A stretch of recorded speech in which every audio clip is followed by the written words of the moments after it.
Very good morning, dear students. Welcome back to my channel. In this video, I am going to explain the next concept in money and banking, that is demand for money. So why we have to demand for money? ಏನಕ್ಕೋಸ್ಕರ ನಾವು ಮನಿಗೆ demand ಮಾಡ್ತಾ ಹೋಗ್ತೀವಿ? Just you put a question to yourself. So why? What's the importance of money in our life? So why we have to demand for it? So here, so money, it is the most liquid form of all the assets. Andre money liquid form ಅಲ್ಲಿ ಇರೋದ್ರಿಂದ, liquid in the sense not in the form of water, right? So if we have money, we can easily convert that money into any form of asset. For example, if you have money, easily you can purchase a car, then car is an asset. If you have money, you can purchase a building, right? If you have money, you can purchase a land. If you have money, you can purchase a jewelry, right? So money is the most liquid form of all the assets. Okay, so because of that, the people will demand for money.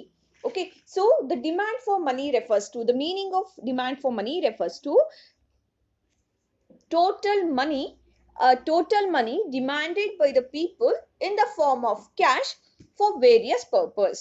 Okay, the demand for money refers to the total money demanded by the people in the form of cash for various purpose. Our various purpose ಅಥವಾ various needs ನ fulfill ಮಾಡ್ಕೊಳ್ಳೋಕೆ what the expecting to hold money in the form of cash. Okay, so cash form ಅಲ್ಲಿ ಇಟ್ಕೊಳ್ಳೋಕೆ ಏನು ಇಷ್ಟಪಡ್ತಾರೆ, that's what we call demand for money. So ಇಲ್ಲಿ cash form ಅಂತ ಹೇಳಿದ ತಕ್ಷಣ ಅದು ಬರೀ ನಿನ್ನ ಹತ್ರ ಏನ್ ಕರೆನ್ಸಿ ಫಾರ್ಮ್ ಅಲ್ಲಿ ಇದೆ ಅದು ಮಾತ್ರ ಅಲ್ಲ. If you have deposit that money in your bank, that is also a demand for money. ನೀನು ಅದನ್ನ ಬ್ಯಾಂಕ್ ಅಲ್ಲಿ ಇಟ್ಟಿದ್ಯಾ, okay, that's well and good. ನೀನ್ ಎಲ್ಲಾ ದುಡ್ಡನ್ನ ಬ್ಯಾಂಕ್ ಅಲ್ಲಿ ಇಟ್ಬಿಟ್ಟು just you are carrying your mobile, ನಾನು ನೆನ್ನೆ ಕ್ಲಾಸ್ ಅಲ್ಲಿ ಹೇಳಿದೀನಿ, ಹೌದಲ್ವಾ? ಸೊ ಇಲ್ಲಿ ವೇರಿಯಸ್ ಪರ್ಪಸ್ಗೋಸ್ಕರ ವೇರಿಯಸ್ ನೀಡ್ಸ್ ನ ಫುಲ್ಫಿಲ್ ಮಾಡ್ಕೊಳ್ಳೋಕೆ what they're expecting money, that's what we call demand for money. Okay, so usually the people will demand for money for three reasons. So usually ಜನಗಳು ಮೂರು reasons ಇಂದ they have interested to hold money in the form of cash. ಯಾವ್ದು? The first one is transaction motive, second one precautionary motive, and the third one is speculative motive. Again, I'm repeating. First one is transaction motive, second one precautionary motive, and the third one speculative motive. Okay, is it clear to you? So the first one is transaction motive. What is this transaction motive? So ಇಲ್ಲಿ meaning ಹೇಳ್ತಾ ಇದೆ. So ಏನಕ್ಕೆ, so transaction ಏನ transaction ಮಾಡಬೇಕು? Okay, so we require to hold some portion of money in the form of cash to meet our daily expenses. ನಮ್ಮ daily expenses ನ meet ಮಾಡಕ್ಕೆ we need some amount of cash, right?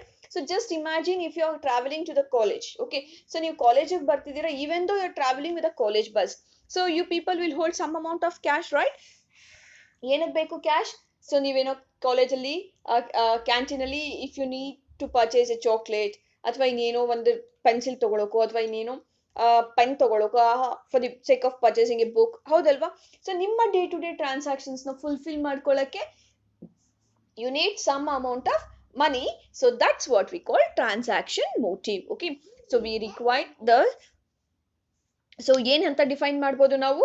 So holding cash to fulfill our day-to-day expenditure of individuals or business firms. That's what we call transaction motive. Okay, so ಇನ್ನೂ simple ಆಗಿ ಹೇಳೋದಾದ್ರೆ, holding cash to meet daily transaction is called transaction motive.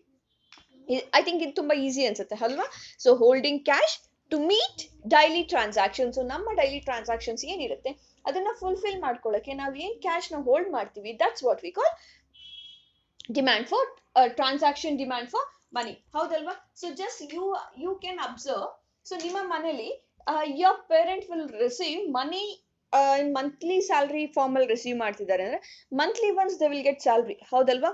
So your expenditure will be limited only for the day. ಆ ಡೇಗೆ ಮಾತ್ರ ನಿಮ್ಮ transactions limit ಆಗಿರುತ್ತಾ? ಇಲ್ಲ, every day we have to spend for one or the other reason. For example, ಒಂದು ಮನೆ ಅಂತ ತಗೊಂಡಾಗ we need money for the sake of purchasing milk ಆಗಿರ್ಬೋದು, ದೆನ್ ಫ್ಲವರ್ಸ್ ಆಗಿರ್ಬೋದು, ಅಥವಾ ಇನ್ನೇನೋ ದಿನಸಿ ಆಗಿರ್ಬೋದು. ಈ ತರದ್ದು ಎಷ್ಟೊಂದು ಐಟಮ್ಸ್ ನ ತಗೊಳಕ್ಕೆ we need money, right? So this is what we call transaction motive. Is it clear to you? What is transaction motive? Holding cash to meet daily transaction is called transaction demand for money. Okay, so here the need of holding cash. ಏನಕ್ಕೆ ನಾವು cash ನ hold ಮಾಡಬೇಕು? Because there is a time gap between receipt of income and consumption expenditure. ಹೌದಾ, ನಾನು ಆಗ್ಲೇ ಹೇಳಿದೆ. So monthly once income ಬರುತ್ತೆ, but monthly once ನಾವು ಕನ್ಸಂಪ್ಷನ್ ಎಕ್ಸ್ಪೆಂಡಿಚರ್ ನ ಮಾಡಕ್ಕಾಗಲ್ಲ, ಹೌದಲ್ವಾ? Every day we have to do that consumption expenditure. So because there is a time gap between income, receipt of income and consumption expenditure, ಇದೆರಡರ ಮಧ್ಯೆ time gap ಇರೋದ್ರಿಂದ ಬಂದಿರೋ amount ಅಲ್ಲಿ the people will hold some amount of cash for the day to day expenditure. Okay, so here the demand for money, it is a positive function of income. So positive function anta bandaga, as income rises, the demand for money is also increases. Okay, so nimge for example, if your parent is earning 10,000 per month or 50,000 per month, so ಅವ್ರು ನಿಮಗೆ ಒಂದು 200 rupees pocket money ಕೊಡ್ತಿದ್ದಾರೆ, just imagine. Okay, so ನಿಮ್ಮ needs ನೀವು fulfil ಮಾಡ್ಕೊಳ್ಳೋದು ಹೆಂಗಿರುತ್ತೆ? ಒಂದು ದಿನ ಒಂದು ಡೈರಿ ಮಿಲ್ಕ್ ತಿನ್ಬೋದು, ಬೇರೆ ಇನ್ಯಾವುದೋ ಪರ್ಪಸ್ಗೆ ಸ್ಪೆಂಡ್ ಮಾಡ್ತಾ ಹೋಗ್ಬೋದು. If your parent is earning 5 lakh rupee per a month, so if is giving 5,000 rupee per pocket money ಅಂತ ಅನ್ಕೊಂಡ್ರೆ, ಸೊ ನಿಮ್ಮ ಕನ್ಸಂಪ್ಷನ್ ಎಕ್ಸ್ಪೆಂಡಿಚರ್ ಏನಾಗುತ್ತೆ? ಸೊ ಎವ್ರಿ ಡೇ ಯಾವುದು ಪ್ರತಿದಿನಾನು ನೀವೇನು Dairy Milk, instead of Dairy Milk you people would like to eat more ಏನು costly chocolates ನ, ತುಂಬಾ ಇವಾಗ ಫೆರಾರಿ ಆಗಿರ್ಬೋದು, ಈ ತರ ಚಾಕ್ಲೇಟ್ಸ್ ನ you people will like to consume, right? ಪ್ರತಿದಿನ you like to eat pizza ಆಗಿರ್ಬೋದು. ಸೊ ಯಾವಾಗ ಇದಾಗುತ್ತೆ? When your income increases, automatically it's a positive function of income ಆಗಿರೋದ್ರಿಂದ, when your income increases, the transaction motive which also increases. So is it clear to you? So ನಾವು ಇದನ್ನ simple ಆಗಿ ಹೇಳೋದಾದ್ರೆ MDT is equals to function of y ಅಂತ ಹೇಳ್ತೀವಿ. MDT is equals to function of y. So ಏನಿದು MDT? So MDT represents the transaction demand for money. MDT represents transaction demand for money, and Y, it shows the income of an individual. Then F, it shows the functional relationship between transaction demand and income. Okay, I think it's clear. Haudalva? So MDT is equals to function of Y. So your MDT represents the transaction demand for money. Then Y represents income of an individual. Then F represents functional relationship between MDT and Y. So ಇದು clear ಆಗಿದೆ ನಿಮಗೆ. Now the next one is precautionary motive. So what is this precautionary motive? ಇದು word ಹೇಳ್ತಾ ಇದೆ precautionary means, so future ಅಲ್ಲಿ ಅನ್ಸರ್ಟನಿಟಿನ ಬೇರ್ ಮಾಡಕ್ಕೆ ನಾವು ಏನ್ ಕ್ಯಾಶ್ ನ ಹೋಲ್ಡ್ ಮಾಡ್ತೀವಿ, that's what we call precautionary motive. Okay, so the demand for money to meet unexpected situations in our life, is called precautionary demand for money. So for example medical expenses ಆಗಿರ್ಬೋದು, accidents ಆಗಿರ್ಬೋದು, emergencies ಆಗಿರ್ಬೋದು, ಇದನ್ನೇನಂತ ಹೇಳ್ತೀವಿ? Precautionary. So ಇವಾಗ for example ನೋಡಿ, usually the parents will do LIC, ಹೌದಲ್ವಾ? So LIC insurance ನ ಮಾಡಿಸಿರ್ತಾರೆ. ಏನಕ್ಕೆ insurance ಮಾಡಿಸ್ತಾರೆ ಅಂದ್ರೆ, ನಾನು ಇನ್ಶೂರೆನ್ಸ್ ಮಾಡಿಸಿದ ತಕ್ಷಣ ಐ ವಿಲ್ ಬಿ ಡೈ ಅಂತ ಅಲ್ಲ, ಹೌದಲ್ವಾ? ಸೊ ಫ್ಯೂಚರ್ ಅಲ್ಲಿ ಯಾವತ್ತೂ ಆದಾಗ ನನ್ನ ಮೇಲೆ ಡಿಪೆಂಡ್ ಆಗಿರೋಂಥವ್ರಿಗೆ ಯಾವ್ದು ಬರ್ಡನ್ ಆಗ್ಬಾರ್ದು, ಫಿನಾನ್ಷಿಯಲ್ ಬರ್ಡನ್ ಆಗ್ಬಾರ್ದು, ಹೌದಲ್ವಾ? ಸೊ ಈಗ ಇನ್ಶೂರೆನ್ಸ್ ಮಾಡಿಸಿದಾಗ ಹೆಲ್ತ್ ಇನ್ಶೂರೆನ್ಸ್ ಮಾಡಿಸಿರ್ತಾರಲ್ವಾ ಪೇರೆಂಟ್ಸ್, ನೀವು ಅಬ್ಸರ್ವ್ ಮಾಡಿರ್ತೀರಾ, ಹೌದಲ್ವಾ? ಈಗಂತೂ each and every person have the health insurance. ಏನಕ್ಕೆ ಹೆಲ್ತ್ ಇನ್ಶೂರೆನ್ಸ್ ಮಾಡಿಸ್ತಾರೆ ಅಂದ್ರೆ, ನಾನು ಹೆಲ್ತ್ ಇನ್ಶೂರೆನ್ಸ್ ಮಾಡಿಸಿದ ತಕ್ಷಣ ನನ್ನ ಕಾಯಿಲೆ ಬಂದ್ಬಿಡುತ್ತೆ ಅಂತನಾ? ಇಲ್ಲ, ಫ್ಯೂಚರ್ ಅಲ್ಲಿ ಯಾವಾಗೋ ಕಾಯಿಲೆ ಬಂದಾಗ, ಸೊ ನನ್ನ ಸಿಚುಯೇಷನ್ ಹೆಂಗಿರುತ್ತೋ ವಿ ಕಾಂಟ್ ಪ್ರಿಡಿಕ್ಟ್, ಹೌದಲ್ವಾ? ಆ ಸಿಚುಯೇಷನ್ ನ ಬೇರ್ ಮಾಡಕ್ಕೆ ಏನು ಇನ್ಶೂರೆನ್ಸ್ ಅನ್ನೋ ಒಂದು ಪ್ರಿಕಾಷನರಿ ಮೋಟಿವ್ ಅಂತ ನಾವು ಇಟ್ಕೊಂಡಿರ್ತೀವಿ, ಹೌದಲ್ವಾ? ಸೊ ಇನ್ನ ಆಕ್ಸಿಡೆಂಟ್ಸ್ ಆಗಿರ್ಬೋದು. ಈಗ ನೀವು ಹೊಸ ವೆಹಿಕಲ್ ತಗೊಂಡಾಗ ಆಕ್ಸಿಡೆಂಟ್ ಇನ್ಶೂರೆನ್ಸ್ ಅಂತ ಕವರ್ ಮಾಡ್ಕೋತಾರ ಅವರು. ಏನಕ್ಕೆ ಅಂದ್ರೆ, ನೀವು ಹೊಸ ಬೈಕ್ ತಗೊಂಡಿದ ತಕ್ಷಣ ಅವ್ರು ಇನ್ಶೂರೆನ್ಸ್ ಬರ್ತಾ ಇದ್ದಾರೆ, ಕಟ್ತಿದ್ದೀರಾದ್ರೆ. ಸೊ ಅಂದ್ರೆ ನಾನು ತಗೊಂಡಿದ ತಕ್ಷಣ ಅದೇನಾದ್ರೂ ಡ್ಯಾಮೇಜ್ ಆಗ್ತಿದೆ ಅಂತನಾ? ನೋ. ಸೊ ಪ್ರಿಕಾಷನ್, ಹೌದಲ್ವಾ? ಮುಂಜಾಗ್ರತೆ ತಗೋತಾ ಇದೀವಿ, ಹೌದಲ್ವಾ? ಸೊ ಹೆಂಗ್ ಡಿಫೈನ್ ಮಾಡ್ತೀರಾ ಪ್ರಿಕಾಷನರಿ ಡಿಮ್ಯಾಂಡ್ ನ, ಪ್ರಿಕಾಷನರಿ ಮೋಟಿವ್ ನ? Holding cash to meet unexpected situation in our life, that's what we call precautionary motive. So example ಯಾವ್ದು precautionary motive ಗೆ? medical expenses, accidents, emergencies. Okay, so this is what we call precautionary motive. So this precautionary motive is also a positive function of income. So it is also a positive function of income, which means when our income increases, the precautionary motive is also increases. ನೋಡಿ, 5,000 ನಿಮಗೆ 50,000 income ಬರ್ತಿದೆ ಅಂದಾಗ you will make 5,000 per month, ಹೌದಾ? ಇನ್ಶೂರೆನ್ಸ್ಗೆ ಅಂತ 5,000 ಕಟ್ತಾ ಹೋಗ್ಬೋದು. When your income increases to 5 lakhs, so ಏನು the insurance amount will be increases to 50,000. ಹೌದಲ್ವಾ? ಇದು ಯಾವ್ದ್ರ ಮೇಲೆ ಡಿಪೆಂಡ್ ಆಗಿರುತ್ತೆ? ಇಟ್ಸ್ ಆಲ್ ಡಿಪೆಂಡಿಂಗ್ ಅಪಾನ್ ಆ ಇನ್ಕಮ್. ಸೊ ಯಾರಿಗೆ 2 days ಮೀಲ್ಸ್ ನು ಫುಲ್ಫಿಲ್ ಮಾಡ್ಕೊಳಕ್ ಆಗ್ತಾ ಇರಲ್ವೋ ಅಂತವ್ರಿಗೆ whether they can do that insurance? No, because so it is too difficult to fulfill the 2 meals a day andaga how they can fulfill this, right? So illit precautionary motive is also a positive function of income. When our income increases, this precautionary motive is also increases. So is it clear to you? Now the next one is third one, that is speculative motive.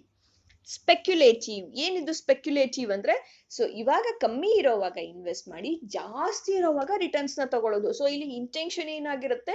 To earn maximum profit. Okay, so the speculative demand for money refers to the demand for money that people hold as idle cash balance. Okay, idle cash balance to speculate with the aim of earning profits. So future ಅಲ್ಲಿ profits ನ earn ಮಾಡ್ಕೊಳ್ಳೋಕೆ what they are holding cash. Okay, idle cash form ಅಲ್ಲಿ ಏನ್ ಇಟ್ಕೊಂಡಿರ್ತಾರೆ, that's what we call speculative motive. For example bonds ಆಗಿರ್ಬೋದು, then property ಆಗಿರ್ಬೋದು, shares ಆಗಿರ್ಬೋದು. ನೋಡಿ, ಈಗ ರಿಯಲ್ ಎಸ್ಟೇಟ್ ಅವ್ರು ಏನ್ ಮಾಡ್ತಿರ್ತಾರೆ, when the price of that land is less, usually they will purchase, and when the price increases they will sell to the someone, right? So here they are earning profit. ಹೌದಲ್ವಾ? So ಈಗ you people all are living in a house. Okay, ನಿಮ್ದೇ own house ಅಲ್ಲಿ leave ಮಾಡ್ತಾ ಇದ್ದೀರಾ. So your parent have 2 to 3 sites ಅಥವಾ ಒಂದು land ಇಟ್ಕೊಂಡಿದ್ದಾರೆ ಅಂದ್ರೆ ಏನಕ್ಕೆ ಬೇಕು ಲ್ಯಾಂಡ್? ಬಿಕಾಸ್ ಫ್ಯೂಚರ್ ಅಲ್ಲಿ ಅದರ ಪ್ರಾಫಿಟ್ಸ್ ಜಾಸ್ತಿ ಆಗ್ಬೋದು ಅನ್ನೋ ಇಂಟೆನ್ಷನ್ ಇಂದ ದೇ ವಿಲ್ ಹೋಲ್ಡ್ ಈ ತರ ಐಡಲ್ ಕ್ಯಾಶ್ ಫಾರ್ಮ್ ಅಲ್ಲಿ they will store the wealth. This is what we call speculative motive. Okay, so speculative motive ಅಂತ ಬಂದಾಗ ಗೋಲ್ಡ್ ಆಗಿರ್ಬೋದು, ಬಾಂಡ್ಸ್ ಆಗಿರ್ಬೋದು, property, shares, these are the examples to the speculative motive. Okay, is it clear to you? So here ಇದನ್ನ ನಾವು function form ಅಲ್ಲಿ ಬರೆಯೋದಾದ್ರೆ MDS is equals to function of IE ಅಂತ ಹೇಳ್ತೀವಿ. MDS is equals to function of IE. ಏನಿದು IE ಅಂದ್ರೆ, so ಇಲ್ಲಿ MDS usually ಏನಂತ, speculative demand for money, then F functional relationship between IE and MDS, then IE expected rate of interest. So ಇಲ್ಲಿ speculative motive ನ ತುಂಬಾ impact ಮಾಡುವಂಥದ್ದು, ಅದ್ರ ಮೇಲೆ ತುಂಬಾ ಇನ್ಫ್ಲೂಯೆನ್ಸ್ ಮಾಡುವಂಥದ್ದು rate of interest. Okay, so ಇವಾಗ ಯಾವಾಗ ಬ್ಯಾಂಕ್ಸ್ ತುಂಬಾ ರೇಟ್ ಆಫ್ ಇಂಟ್ರೆಸ್ಟ್ ನ ಕೊಡ್ತಾ ಇರುತ್ತೋ ಅವರ ಡೆಪಾಸಿಟ್ಸ್ಗೆ usually the people will deposits the money in the banks instead of investing the money in land or other things. Okay, so ಈಗ for example maximum ನಮಗೆ 8.5% ಅಷ್ಟು ಡೆಪಾಸಿಟ್ ಮೇಲೆ ಸಿಗ್ತಾ ಇದೆ, ಫಿಕ್ಸ್ಡ್ ಡೆಪಾಸಿಟ್ ಮೇಲೆ ಅಂದಾಗ if they have increase that percentage to 16 or 17%, so what will happen?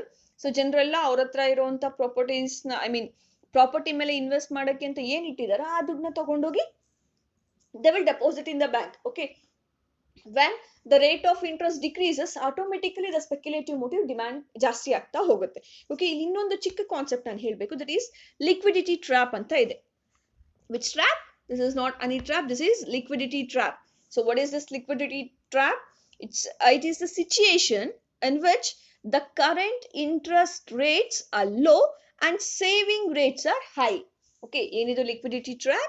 Current interest rates are low and savings are high.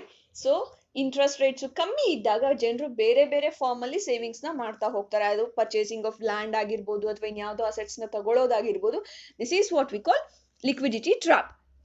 So what is liquidity trap? It is a situation in which the current interest rates are low and savings rates will be high. This is what we call liquidity trap. Now the next one is forms of money anta ide. The next concept is forms of money. Enidu forms of money? ಈ forms of ಮನಿಲಿ ನಾವು 2 types ನ ನೋಡ್ತೀವಿ, that is fiat money and fiduciary money. Again I am repeating you that fiat money and fiduciary money. Second one full bodied money and credit money. These are the 2 forms of money. ಯಾವುದು? Fiat money and fiduciary money, full bodied money and credit money. So what is this fiat money? So fiat money ಅಂದ್ರೆ ಏನು?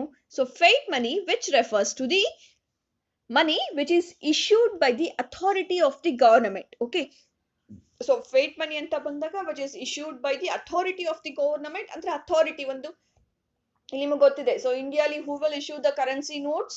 So ನಾನು ನಿಮಗೆ ಹೇಳಿದ್ದೆ high powered ಮನಿ ಅನ್ನೋ ಒಂದು concept ಹೇಳಿದ್ದೆ, ಹೌದಲ್ವಾ?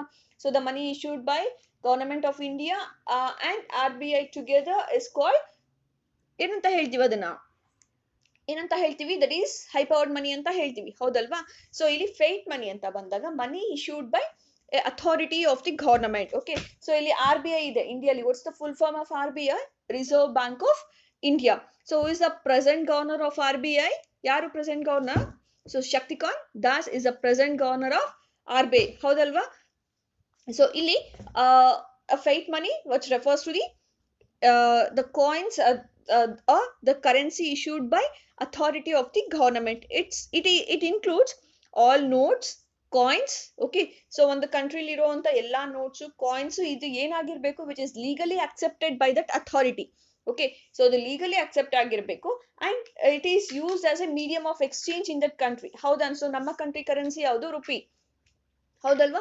ಸೊ ಆ ರುಪಿನ ನಾವು ಲೀಗಲ್ ಆಗಿ ಅಕ್ಸೆಪ್ಟ್ ಮಾಡ್ಕೊಂಡಿದೀವ. ಸೊ ಅದನ್ನ we are using as a medium of exchange. So this is what we call fiat money.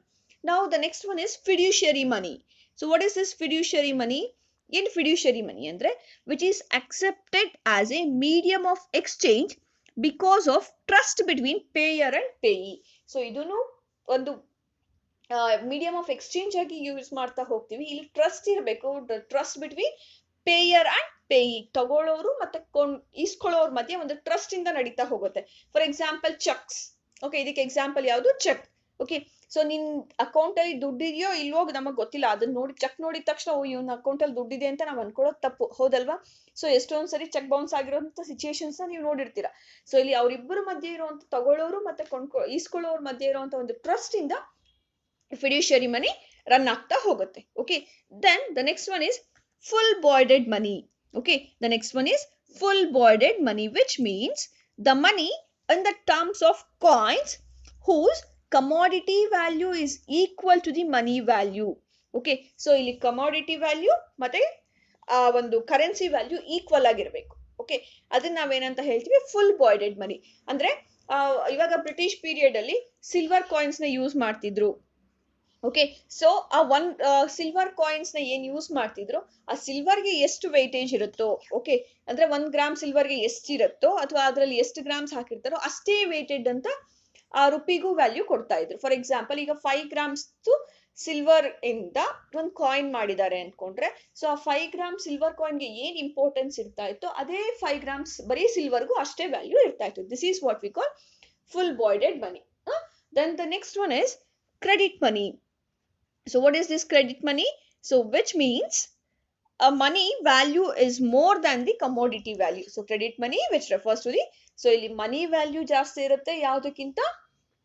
commodity value ಗಿಂತ. Okay, so that's what we call credit money. So these are the concepts now I have covered. ಯಾವ್ದು ಹೇಳ್ದೆ ನಿಮಗೆ? So why we demand for money, ಇಲ್ಲಿ ನೀವು ತುಂಬಾ important ಆಗಿ focus ಮಾಡ್ಬೇಕಾಗಿರುವಂತದ್ದು demand for money, especially the 3 motives. ಯಾವ್ದು? Transaction motive, precautionary motive and speculative motive. Okay, and 1 mark ಗೆ ಕೇಳ್ತಾರೆ, that is liquidity trap ಅಂದ್ರೆ ಏನು ಅಂತ. Okay, so these are the concepts that I have covered now. So in the next video I'm going to explain about supply of money. Okay, so ಅದನ್ನ ನಾನು next class ಅಲ್ಲಿ ಮಾಡ್ತಾ ಹೋಗ್ತೀನಿ. Thank you, keep watching, don't ignore the online classes. Thank you so much.